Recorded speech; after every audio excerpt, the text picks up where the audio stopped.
راغب کا دل ڈوب کر ابھرا، وہ بھی تو یہی چاہتا تھا، لیکن اس نے دل پہ پتھر رکھ لیا اور دعا بھی کرتا رہا کہ ردھم نہ مانے۔ نہیں، اچھا نہیں لگے گا۔ ردھم نے اسے تعجب سے دیکھا۔ برا کیا لگے گا؟ راغب نے اس کے گال پہ ہاتھ رکھا۔ وہ کیا کہے گی کہ ہم اسے رات کو بھی تنگ کرنے آ گئے؟ ردھم نے سر کو ہلایا۔ کہے گی بھی تو دل میں کہہ لے گی، میرے منہ پہ تو کہہ نہیں سکتی، میں تو جا رہی ہوں۔ اس نے راغب سے فاصلہ کیا، الٹے قدم اٹھانے لگی۔ راغب نے کچھ کہنے کے لیے لبا کیے تو وہ تیزی سے بولی، اگر آپ نے اس وقت مجھے کوئی لیکچر دیا تو میں کچھ بہت برا کر بیٹھوں گی۔ راغب نے بھویں اوپر کی۔ مجھے دھمکی دے رہی ہو؟ کیا کر لو گی میرا؟ ردھم شرارت سے مسکائی۔ دھمکی ہی تو دے رہی ہو، لیکن آپ کا کچھ نہیں کروں گی، جو کروں گی اپنا کروں گی، آپ کو خود ہی سب کچھ ہو جائے گا۔ وہ کہہ کر پلٹی اور ننگے پیر ہی سیڑھیاں اترنے لگی۔ راغب پیچھے سے بولا، جوتے تو پہن لیتی، فرش ٹھنڈا ہے۔ ردھم نے اونچی آواز میں جواب دیا، ایک چکر میں نہیں لگتی سردی۔ وہ کہہ کر نیچے چلی گئی تھی اور راغب متجسس سا سیڑھیوں کے سامنے ہی کھڑا ہو گیا کہ اب آگے کیا ہوگا۔ اس کا دل تیز تیز دھڑک رہا تھا۔ دروازے پہ دستک دے کر وہ اندر گئی تو عظمیٰ اسے دیکھ کر حیران ہوئی۔ آپ؟ ردھم ہچکچاتی اندر آ گئی۔ ہاں، موسیٰ رو رہا تھا تو میں جاگ گئی۔ وہ اس کے قریب آ گئی۔ موسیٰ مسلسل رو رہا تھا اور ردھم کا بس نہیں چل رہا تھا کہ وہ جھپٹ کر بچے کو عظمیٰ سے لے لے۔ کیا ہوا اسے؟ اس نے ہاتھوں کو آپس میں باندھ لیا تھا کہ کہیں وہ ہاتھ ہی نہ بڑھا لے اور جو دل میں آ رہا ہے وہ کر نہ بیٹھے۔ اسی لیے اس نے خود کو خود میں سمیٹ لیا، لیکن اندر جو سینے کے پنجرے میں دل تھا وہ باغی پرندہ بن گیا تھا۔ پتہ نہیں، یہ اکثر ہوتا ہے رات میں، عظمیٰ نے کہا۔ وہ ردھم کو دیکھ رہی تھی۔ موسیٰ کو کاندھے سے لگا کر وہ اس کی پیٹھ سہلا رہی تھی۔ وہ بیڈ پہ سے اٹھ گئی، فرش پہ چکر کاٹنے لگی۔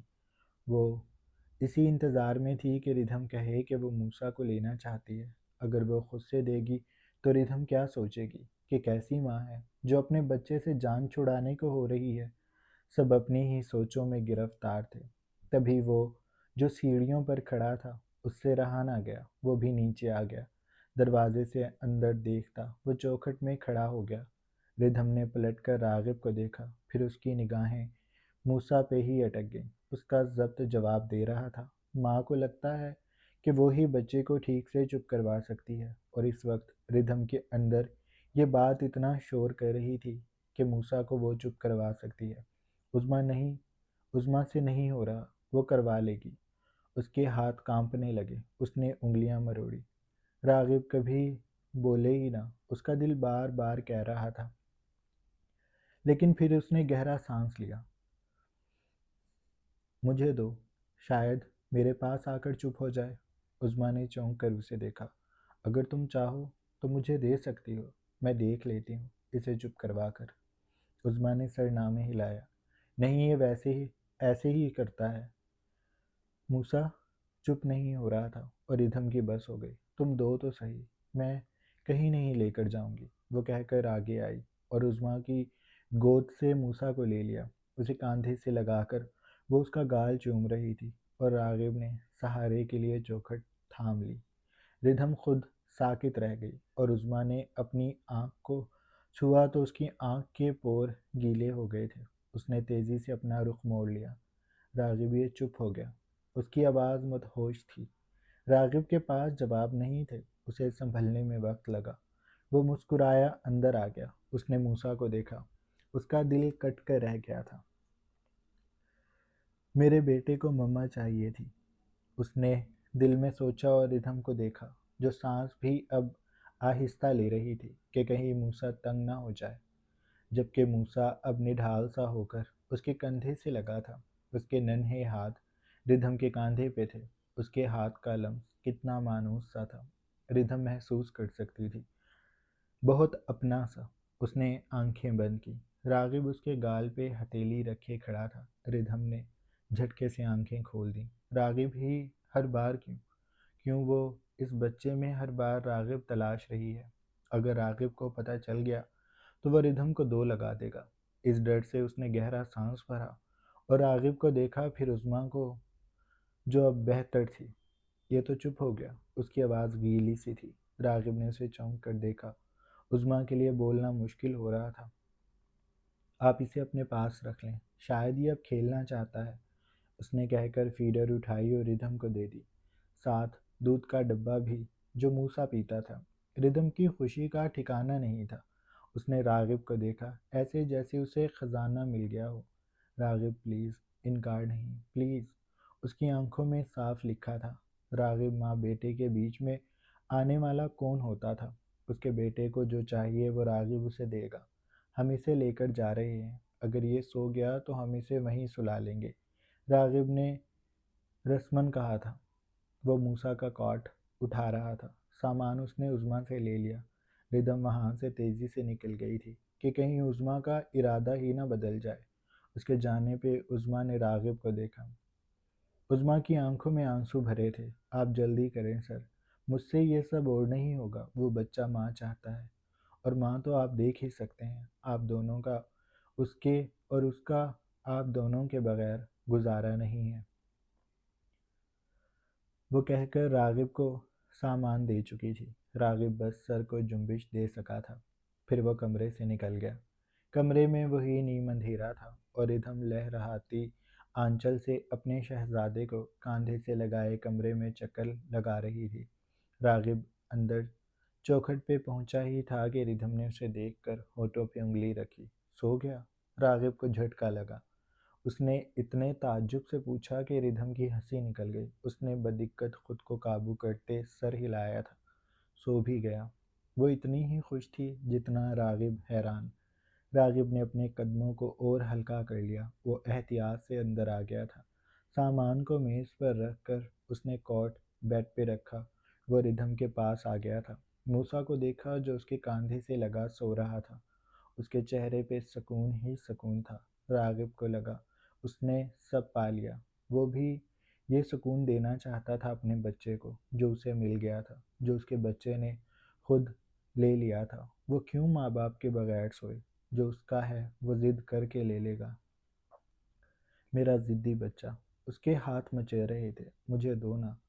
وہ پھر سے اس بچی سے کھلونا مانگنے لگا تھا، لیکن اب کی بار اس بچی کے دل میں ڈر تھا۔ آپ اسے اٹھا دیں گے؟ وہ پیچھے کو ہو گئی۔ راغب نے اسے ناراضی سے دیکھا۔ نہیں اٹھاؤں گا۔ ردھم نے لبوں پہ انگلی رکھی، اسے آنکھیں دکھائیں۔ شش، یعنی چپ۔ راغب نے لب بھینچ کر دیکھا۔ قسم سے نہیں اٹھاؤں گا، لے لینا واپس۔ ردھم کا دل نہیں تھا، لیکن بس راغب پر ترس آ گیا۔ بہت احتیاط سے اس نے راغب کے بازوؤں میں موسیٰ کو دیا تھا۔ راغب نے اسے سینے سے لگا لیا۔ کچھ خلا تھا جو ہر بار اس بچے کو سینے سے لگانے سے مکمل ہو جاتا تھا۔ راغب نے جھک کر اس کے ماتھے پہ لب رکھنے چاہے کہ ردھم نے ہاتھ آگے کر دیا۔ آپ کی مونچھیں چبھیں گی۔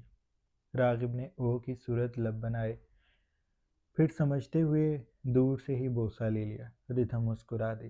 وہ راغب کے کاندھے کے پاس آ گئی۔ اس کے بازو کو تھام کر وہ موسیٰ کو دیکھنے لگی تھی۔ چاند جو ابھی آسمان پہ سفر کرتا ان کی کھڑکی پہ آیا تھا، اس کی چاندنی کمرے میں پھیل گئی۔ ردھم کچھ گنگنا رہی تھی۔ راغب نے توجہ کی تو الفاظ سجھائی دینے لگے۔ دل چرا لے او چاند سے چہرے والے، مسکرا لے او چاند سے چہرے والے۔ وہ موسیٰ کو دیکھتی جیسے کھو گئی تھی، آنکھوں میں بس ایک صورت بس گئی تھی۔ اس نے سوچا بھی نہیں تھا کہ وہ راغب کے علاوہ کسی اور کو یوں دیکھے گی کہ سب بھول جائے گی۔ چاند کی پریاں ان کے کمرے میں داخل ہو گئی تھی۔ تاریک رات میں ساز سے بجنے لگے تھے۔ ہوا کی سرد لہر پردوں کو لہرانے لگی۔ راغب نے اپنی پشت کھڑکی کی جانب کر دی۔ وہ نہیں چاہتا تھا ہوا اس کے بچے کو لگے۔ ردھم ویسے ہی موسیٰ کو دیکھ رہی تھی، اس کے لب ہل رہے تھے، وہ بس کھو گئی تھی۔ پریاں اس بچے کے سر پہ تتلیوں کی صورت منڈلا رہی تھی، جو راغب کا موسیٰ جانی تھا، جو راغب کا ضدی بچہ بننے والا تھا، جو نقوش میں بے شک باپ جیسا تھا، لیکن اس کی ضدیں یقیناً اس کی بیوی جیسی ہوں گی۔